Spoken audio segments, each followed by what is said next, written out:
There was a mix-up in the offseason. New guys got drafted. Free agents were signed.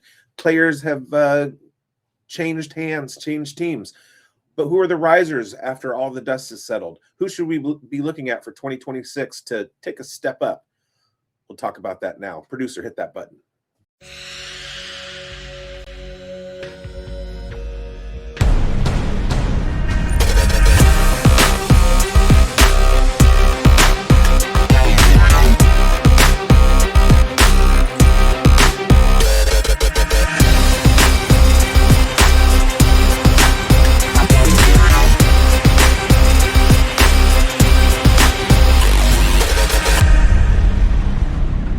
Welcome to another episode of the Fantasy Forecast with Grindberg and Bigz. I am Grindberg. That's Bigz. I am Bigz. That's Grindberg. And Schultzy's pushing the buttons. We got a great episode for you. We're going to be talking about different position groups and who in those position groups is rising. Who should maybe see a better year than last year. We're talking veterans. We're out of the rookies. And we're looking at these redraft streets going, who are we going to be investing in this year? How are you guys doing? Ben, you always get me every time when you do the reverse Grindberg and Bigz. I don't know if it's if it's real or not. It always gets me going there, Bigz. It's awesome. It's good to be here, man. I'm excited for the weekend here. It's a long weekend up here in Canada. I don't know if it's a long weekend down in the United States there. Is it? No. What's the occasion? We celebrate Victoria Day here, which is like the Queen's birthday, Queen Victoria, the old Queen. So great. Yeah, when's the King's birthday? I'm not sure, man. Yeah, I have no idea. Isn't it weird how like a country has an anthem that changes based on who the monarch is? Yeah, that's crazy, and it's crazy. There's a monarch still. Like I spent my life learning God Save the Queen, and now it's God Save the King. Can't even sing the same song anymore. It's like a totally different. They have to rebrand it and everything. Yeah, call it a rebrand if you will. But that's not football. Let's get into this. Yeah, let's do it. Well, I mean, risers this off season and redraft risers. We're here to talk redraft, obviously, guys, and we're spotlighting some guys here that took a major upswing this offseason, and they could be youngsters, they could be veterans, but we're talking redraft risers, guys that, flew up the boards here that we should be looking at right now on our radars, maybe some potential guys as steals if they're still, ADP is suppressed. But let's get on the radar here. We're going to talk about the quarterback tight end grouping in this one at the start here. And Bigz, why don't you get into your tight end or quarterback riser? Okay, I'm going to talk about a quarterback, and this is don't sleep on Geno Smith this year. The New York Jets have big plans on offense. They brought in Geno Smith to be their quarterback. Garrett Wilson is 150 target a year wide receiver one, and we know he's going to produce. They went in the draft, and they grabbed Kenyon Sadiq, who's an ultra-athletic tight end. They already had Mason Taylor, who is an ultra-athletic tight end. We know that he's very capable of being a primary pass catcher. And then they added Omar Cooper Jr., who is he helped Fernando Mendoza go undefeated and win the national championship at Indiana. So I think and they also brought back Breece Hall. So I think the Jets are doing the right things in the offense to give Geno Smith the best situation he can have. Now, we saw he kind of broke down last year. He had a terrible year last year. But really, after they started off with an injured Brock Bowers, and then they traded away Jacoby Myers, and Ashton Jeanty wasn't getting anywhere on the ground, so there wasn't anything that the Raiders could do to move the ball. So Geno Smith basically just had to go play hero ball all the time. It resulted in leading the NFL in interceptions, so expect that to come down a little bit. But he did not have an offense with as many weapons last year in Vegas as the Jets do this year. So I think we see a big uptick from his performance last year, and he's entering my brain pan as a possibility of taking as like a backup quarterback, a second quarterback. Yeah, I mean, interesting take here because, after the year you said he had, and I agree with this, you know what I mean? I think he may be his leash.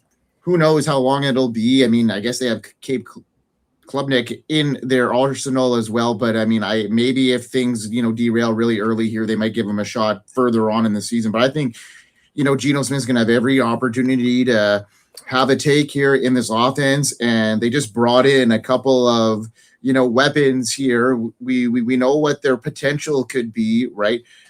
So, these rookies, joining the Jets should be okay. Omar Cooper, I liked his profile headed in, and we know what Kenyon Sadiq's profile is of the athletic tight end. So not sure how these guys are going to play out early in the season, but they may be used early, and Geno Smith is going to have an opportunity to make them relevant right out of the gate. So yeah, I don't mind this call, Bigz. Geno Smith on the rise for sure.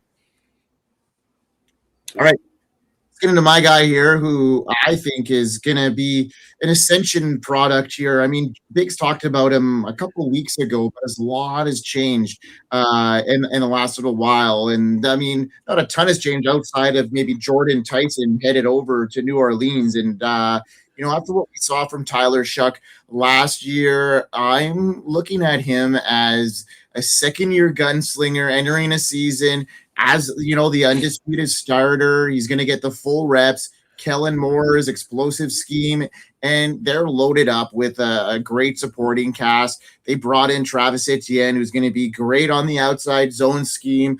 Chris Olave, obviously, he did a great last year. If he can stay healthy throughout the whole season, we know what his ceiling can be. And Jordan Tyson is the wild card here because we see the upside there. And if he can come out of the gate, fully healed from all his soft tissue injuries, I think that Shuck has already proved that he can sling it with pinpoint accuracy under pressure. And now we're adding legitimate running juice, and that is fantasy managers gold here. So I think that, he's going to surprise some guys and be in a very similar situation to, Geno Smith, being able to be a guy that in 2 quarterback leagues you can easily start. But I'm not,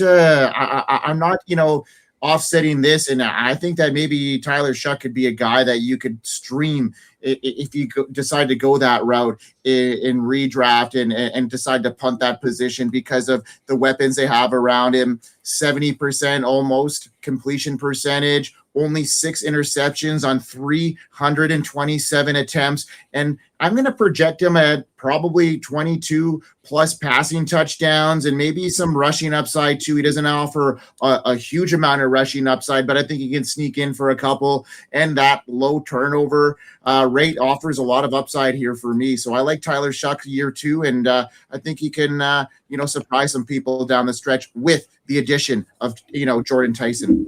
What are your thoughts? You were a bit, yeah, there is. What are your thoughts, Bigz? I agree. It takes time to become a complete NFL quarterback, and so if somebody had a good rookie season, they're probably going to improve on that as a sophomore, and that's a situation that Shuck is in. And he's going to shuck at the ball. All right, there, Schultzy. Let's bring up your guy. Let's talk about your year 2 guy. And you've been talking about him a little bit here over the last couple of months, and you see a good ascension here about the former first overall pick, and that is Cam Ward. Talk about him, bud. Yeah, so talked about him before and why I really like him. Just as this goes on, this is going to be a flag plant player for me going into 26 here.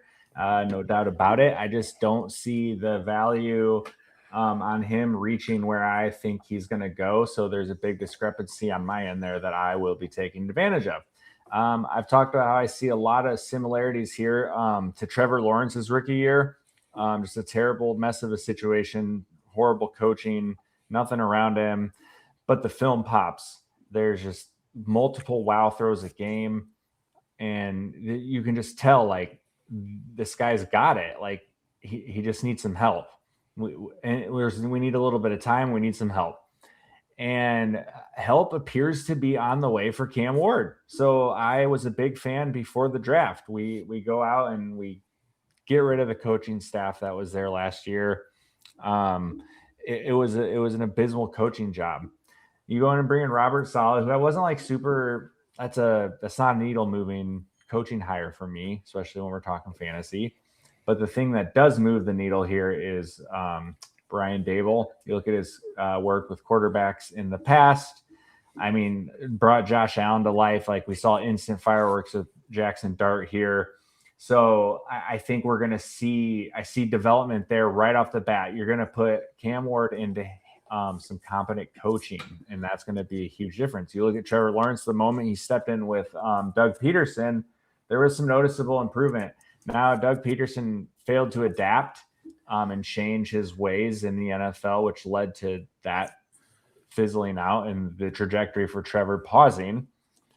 However, Cam Ward's going there. We had talent all around the roster, make the whole team better, especially adding Wan'Dale Robinson. We're going to get him some help, right? That's great. We have Gunnar Helm coming off of an actually pretty efficient and impressive rookie tight end season, who I think is going to be pretty solid. And look, the big one here that you got to bring this guy up again is because we go and draft Carnell Tate, number 4 overall. And now we've got this dude, a real true weapon on the outside to just go get him the ball. And speaking of like the lack of talent, I mean, Cam was 35th among quarterbacks last year in receiver target separation. So his receivers did him no favors, which often led to him scramble drilling a lot. And he's actually really good at that. Like that's a big plus to his game. So hopefully down the road here, he won't have to rely on it as much. And when he gets there, it'll be more effective. Red zone catchable rate for Cam Ward last year was 9th in the league. So he's putting the ball in the red zone where his guys need to get it. They just weren't getting it. And now he gets Carnell Tate. 9th in the league in money throws. Like I said, he throws multiple throws a game that pop on film, and it shows up in the analytics. Yeah, man, it's just – I know that the rookie season looks really bad on paper for Cam Ward, but I am very, very confident we're going to see a huge spike this season, and the dividends that will pay in fantasy is going to be huge. Yeah, the story is just the same as Caleb Williams, only 1 year behind. So we saw Caleb Williams struggle, didn't have the best rookie season. There were a lot of holes in the game. We saw the progress into year 2. We saw how much better Caleb Williams was last year than he was the year before. And Cam Ward, I think, is going to go through the same progression, especially given the new weapons on that team, the direction the Titans are trying to go. Yeah, I mean, a couple of these teams that we're talking about, the Jets, the Titans, later we'll be talking about the Raiders. These are your cellar dweller teams. And so they have to do real team building to kind of get out of that bottom. And that starts with quarterbacks and offensive weapons and everything, shoring up defenses and offensive lines, etc. And I think that all these teams are doing the work and that just benefits the players on the team in fantasy. Awesome. Yeah, I totally agree. And Carnell Tate is such a huge factor here for me in that offense. And I'm on board with you here, Schultzy. And love to see it. And you know what I love to see is a quick shout out to one of our sponsors, Fantasy Spin. Clamato. Oh, sorry. No. no, it's Fantasy Spin and Clamato, if you will. Not a sponsor, but hey, reach out. Reach out. Yeah. Fantasy Spin, it lets you spin your lineup, make your picks, and compete in tournaments based on real player performances. Check the link in the description and the pinned comments. Use promo code Forecast, deposit at least $10 and play at least one tournament to get $30 in bonus play. Support our network. Check out Fantasy Spin and let's make some noise. So let's get into the wide receivers here, Bigz, and your guy here. I'm excited for you to talk about his situation. Obviously, a guy that started out strong in 2025, but a couple things happened, including an injury, and maybe that's why you fizzled out. So talk a little bit more about your guy and explain his situation headed into 2026. All right. I'm looking at Rome Odunze. Like I was saying with quarterbacks, it takes some time to kind of like get into an NFL level performance kind of deal. And Rome Odunze saw a downtick in his sophomore season, but he also played in fewer games. He was hurt, and he's trying to make himself into the wide receiver one in Chicago. We have the ascension of Caleb Williams, who's going to have a much better year in 2026 than even he did last year. Rome Odunze is going to benefit from that. We talk about third-year breakouts. Rome Odunze's career high is 734 yards and 3 touchdowns. That was in his rookie season. But watch for a third-year breakout from Odunze where he establishes himself as a top 24 wide receiver. Yeah, I mean, it'd be interesting to see how that offense shakes out. I'm pretty high on Luther Burden year 2 as well, and Colson Loveland's ascension. There's not a whole lot to speak about that running game, but outside of, I think Kyle Monangai might have an ascension here too. So a lot of mouths to feed here in Chicago. Well, through the team building process, they got rid of DJ Moore. Somehow they moved out from under that $28 million contract. The only person that they brought in was Khalif Raymond, he came over from Detroit. He's been in that system for the last 4, 5, 6 years. So he just knows everything that the system has to offer. But Rome Odunze is the best wide receiver left in that room. So he slides into that DJ Moore role. He's the number 1 target in the offense. I think Luther Burden is the number 1 talent in that room, but we could talk about that. I said target. Well, I think he's going to be the number 1 target as well. But we could talk about that on another show. But and I think we will at some point. Biggs, you and I. Now that I know that you're favoring Rome here, and I'll have a steady case for Luther. I didn't say I favored Rome. Okay, good to know. There's a handful of teams that this is going to be a really fun discussion on, like with Jacksonville being another one where it's like how we used to talk about, like with the Packers used to be one, and there's new teams are forming that. I saw. Have to guess it, guys. I saw on Blue Sky today that Parker Washington is the wide receiver 1 in Jacksonville. But Mike, you're arguing with me by yourself.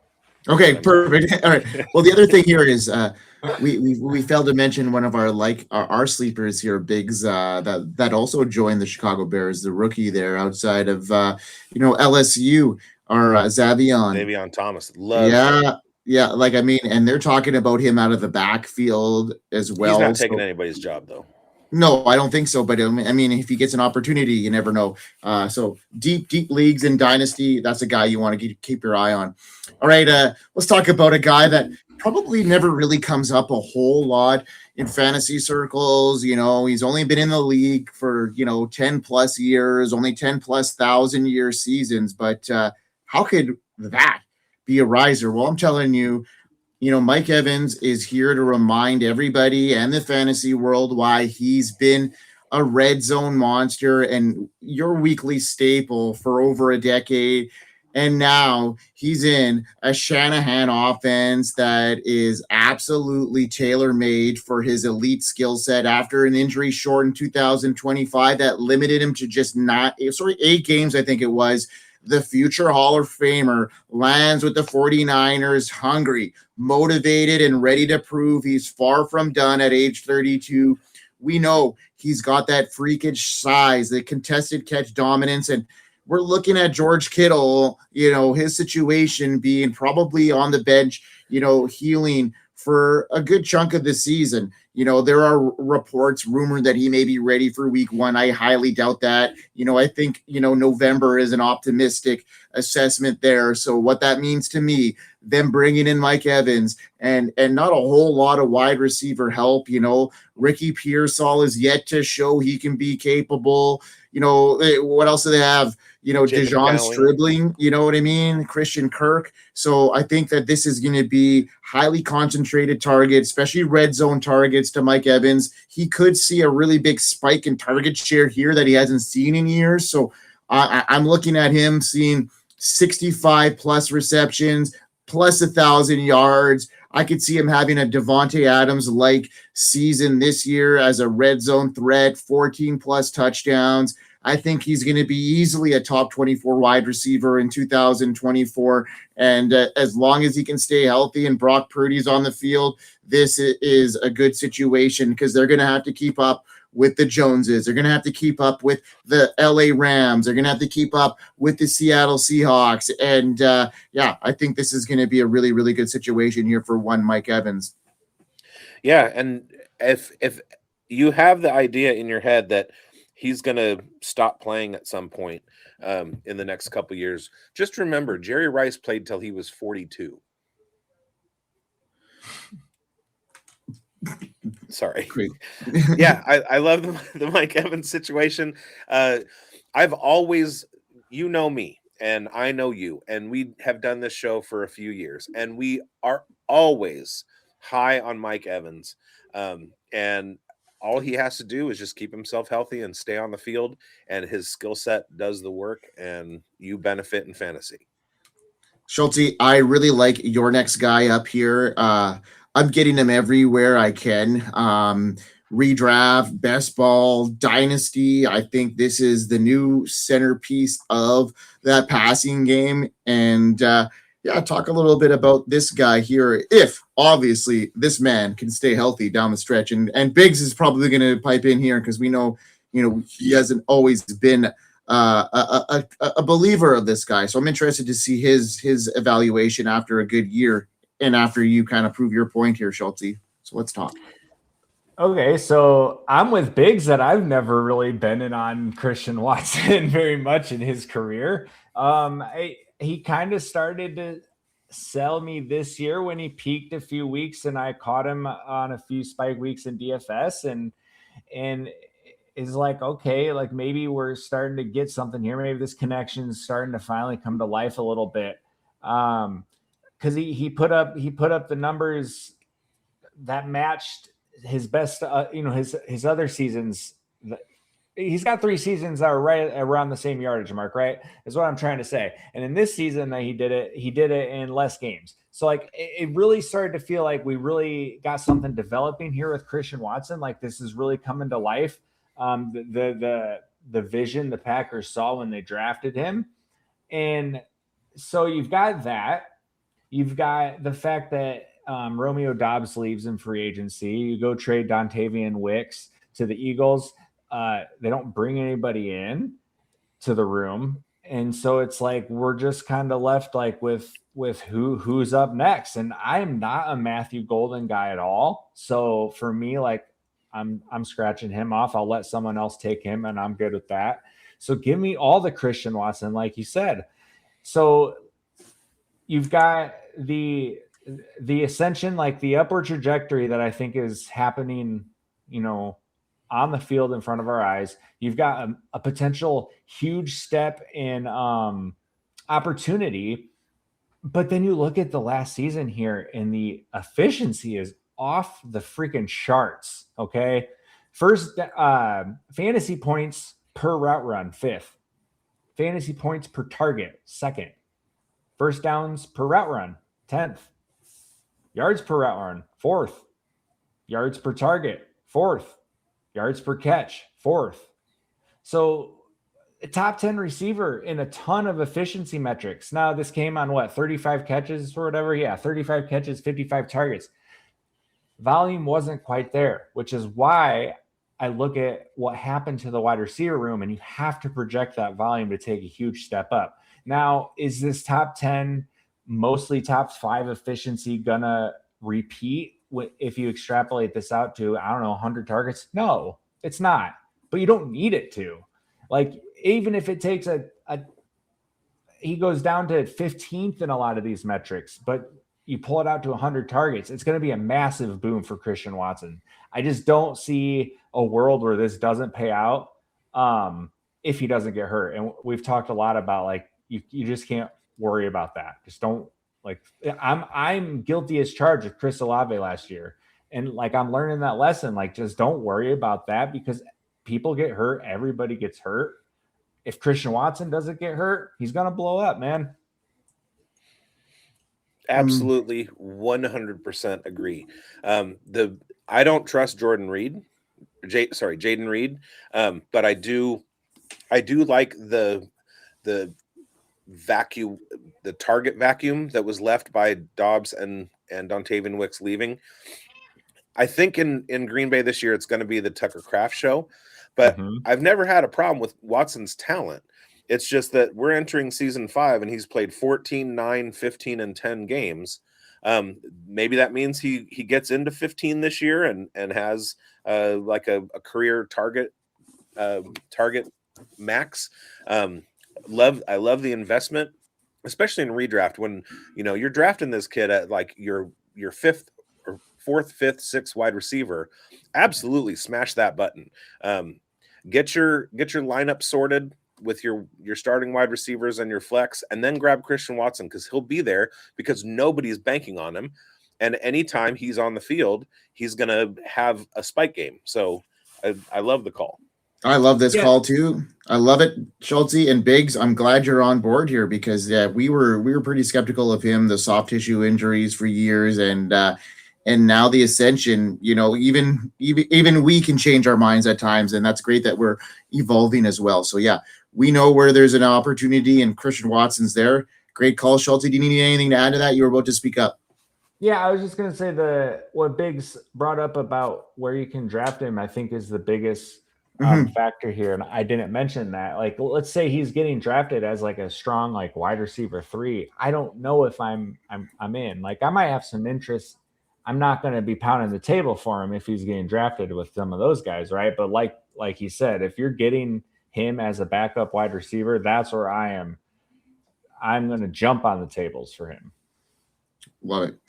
All right, spotlight time, boys. We're here to spotlight the running backs today, and I figured it would be fitting for Bigz to spotlight his hometown guy, so that's why we're doing the running backs today. So Schultzy, why don't you run Biggs' spotlight video and we'll get rocking. I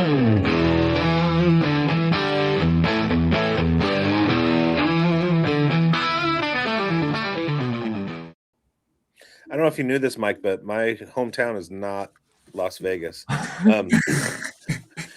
But my candidate for my riser at the running back position is, of course, going to be Ashton Jeanty, because any chance that I get to talk about a Raider doing good, I'm going to take it. And you have a monumental generational talent in Ashton Jeanty. When you do the deep dive on the analytics, when you start looking at missed tackles forced, when you start looking at yards after contact, those kinds of things hop out. Ashton Jeanty is a fantastic running back. And the Raiders, just like the other teams that I've talked about today, have made an investment in the offense. They went out and they got Tyler Linderbaum, who's a Pro Bowl All-Pro center. He's going to be leading that offensive line. They have Colton Miller coming back from injury at the left tackle position. He's a Pro Bowl player.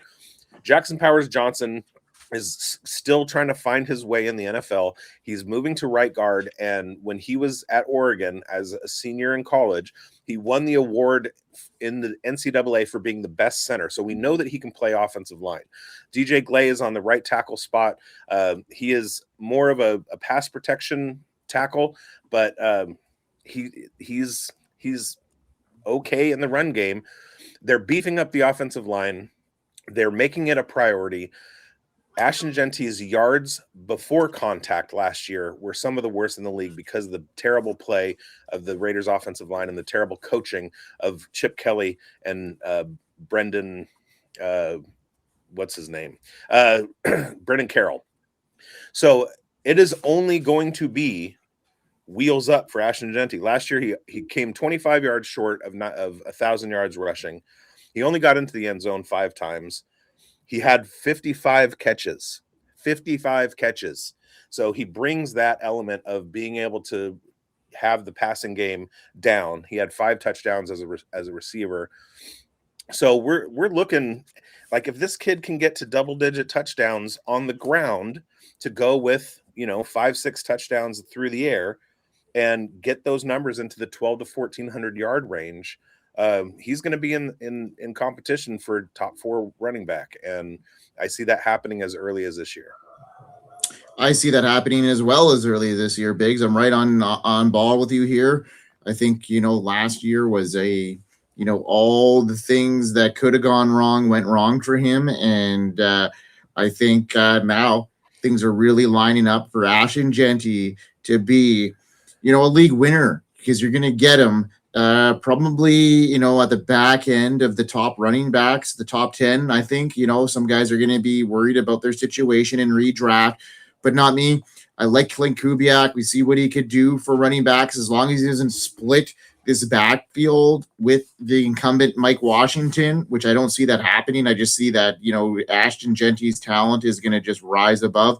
But yeah, man, this is a huge thing for Ashton Jeanty, and, he's probably going to, claim to what his profits, projected him to be. So let's go, Ashton Jeanty. Schultzy, anything? Oh, this has got to be the breakout for Jeanty. You look at what I said about Cam Ward and coaching, this applies to Ashton Jeanty. There you go. All right, let's get into my spotlight there, Schultzy, and I'm excited to talk about him.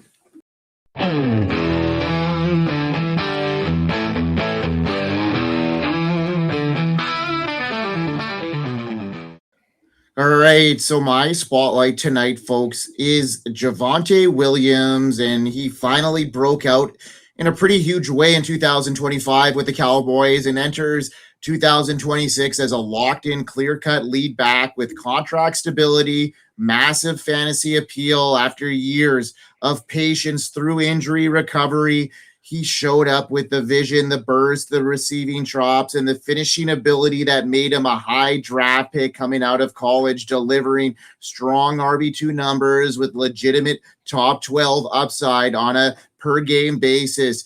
In Dallas's potent offense, he's poised for heavy volume on the ground and through the air, making him a true three-down workhorse who can anchor your fantasy backfield from week 1 to championship if he could stay healthy. But that, it remains to be seen. But he could certainly come out of the gate swinging like he did last year. And if fantasy managers are seeking a high floor running back with legitimate weekly ceiling and massive touchdown upside, Williams is one of the best values available in the middle rounds. In 2025, he rushed for 1,200 yards, 9th among running backs on 253 carries. He's got a strong receiving profile. I project him for 40-plus catches and about 250-plus receiving yards. I think that adds a lot to his PPR floor, and he is the undisputed lead back post re-signing. So I see him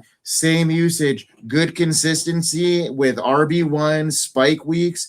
Give me all of that at his draft cost right now. So he arrived last year, and now he's the feature back. And fantasy managers who roster him in 2026 are getting a proven producer with the workload, efficiency, and situation. But just got to worry about that injury risk. And I think that's baked into his cost anyhow right now.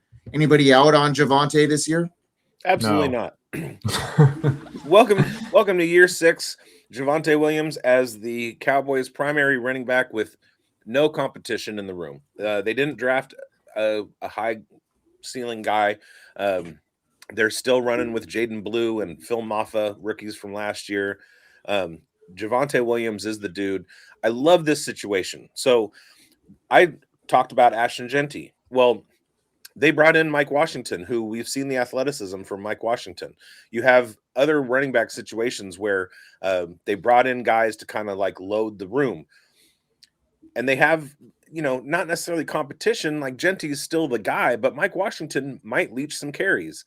Nobody's leeching carries from Javonte Williams. I mean, the guy had 252 carries last year. It was his healthiest season. He wound up playing 16 games. And we know if he has the ability to do that, he's going to repeat those numbers. So 250 carries, 35 catches. Love the volume, and that volume's not going anywhere. As long as he stays healthy, he's going to basically repeat what he did last year. All right there, Schultzy. It's spotlight time for you, and I like your call here. He was definitely on my radar as well. And I think the situation is in really good hands here with what they did on their defense this offseason. So run your clip, and let's hear about your guy. All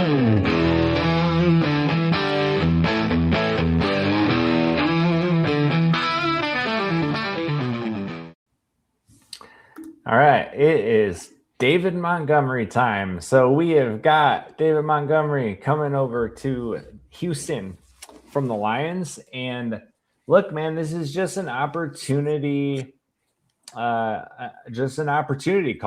I mean, he was splitting time here with Jahmyr Gibbs, and Jahmyr Gibbs was incredible last year. I mean, we don't need to talk about that. I mean, shoot, he's one of the top running backs and dominated the backfield and just was like, you can't take the guy off the field. I know they split some time still, but you saw Montgomery's touches go down from 221 in 2024 to 182 in 2025. And that is despite playing every single game. He played in 14 games in 24, and when he got hurt at the end of the season and Gibbs blew up, everybody kind of was like, yo, I mean, yeah, Gibbs was great and all, but like it was with no Monty. Well, we rolled into 25, and the Lions pretty much told us what they thought about that. And I know Monty still got his work, but to drop his carries or his total touches by 30, and he played in 3 more games than the year prior, that's a huge difference in usage. So it's not a drop off here of Monty's skill, his talent or anything. It's just that Jahmyr Gibbs is Jahmyr Gibbs, and he just had to get the ball, and that's fine. So David Montgomery gets sent over here to Houston, where we saw 318 carries combined between Nick Chubb and Woody Marks. Now, Chubb is gone. Woody Marks was a pretty impressive as a rookie, but he was a really good pass catcher in college. I don't remember the number of balls he caught his rookie season, but it was solid. And like he showed he can do this at the NFL level. So I think this is going to play out as Monty as the main guy, and Woody Marks getting some third down pass catching work. So how do we split these carries up? Who's to say? However, the thing I love here is we're just throwing Monty into an offense where, like Grindberg just mentioned, on the defensive side, they're really good. They added some more pieces here, and this defense is going to dominate again, put the offense in advantageous situations, and this team is going to want to just pound the rock. So sorry, Nico Collins. Sorry, Jaden Higgins. But the Texans are going to want to just run it down people's throats and play good defense. When they've got a lead, Monty's going to be rolling in the second half on people. And I think this is just from Monty's talent and like style combined with what the Texans are trying to do, I think this is a great match. I don't like it as a Jaguars fan, but I think Monty's about to be a problem this season. Yeah. Bigz? Yeah. No, we know what we get with David Montgomery. We know that his best situation is being a between the tackles and goal line guy, and you get a supplementary speed back, a thunder and lightning backfield. That's what the Texans have built with him and Woody Marks, which is going to do 2 things. Number one, it's going to boost Woody Marks' ability to operate, but it's also going to keep David Montgomery's injury risk down. So I love it. I love this, and I think this has got all the markings of maybe like a Josh Jacobs of a couple of years ago here, going into an offense that, has got some potential, but their defense runs the show, and this Houston Texans defense is formidable. I don't want to be playing them if I'm any team in the AFC, and I think they're going to just use David Montgomery as that smash mouth kind of power football that's going to open up the passing game. And this Houston Texans team is going to be, a force as long as, maybe CJ Stroud can come to terms here and become more of a game manager than a guy that the offense runs around him, where he could just be a guy that's managing. And I think that's the first sign here, is bringing in a guy like David Montgomery. And love the call there, Schultzy. I love the calls on all of our players here, guys, today. I think we had a really solid lineup here of guys that are going to really, show out in 2026. And I think, nailing it early getting our people, informed at this time of year is important. Biggs, what do you got? What do you got, Biggs? Go ahead and go to fantasysportsadvice.com. Sign up for our app. Go to Fantasy Spin. I've gotten my account up to $20.15. So Fantasy Spin is pretty fun. Do all the things, like, subscribe, hit the bell, all that stuff. Big changes coming right here on this channel, so look for those and make sure that you're on board. If this is your first time watching, welcome and get ready for some big things. If you've been around the block with us, get ready for some big things. We're moving and grooving, and we're glad you're along for the ride, and we hope you win. Hope you win, folks. Peace out. We've all been there, watching a can't-miss rookie bust while your rival scoops up the next superstar on waivers. The 2026 class is deep, talented, and full of landmines. Do you know who's actually worth the 101? Stop guessing, start scouting. The Fantasy Sports Advice Network 2026 Rookie Prospect Guide is your blueprint for a dynasty. The experts from the Fantasy Forecast, the Devi Dojo, the Dynasty Pulse have logged the hours so you don't have to. From advanced analytical models to raw film grading, we give you the data that translates to Sunday points. Don't just participate in your draft, dominate it. Download the 2026 guide at fsan.com today. Your championship starts here.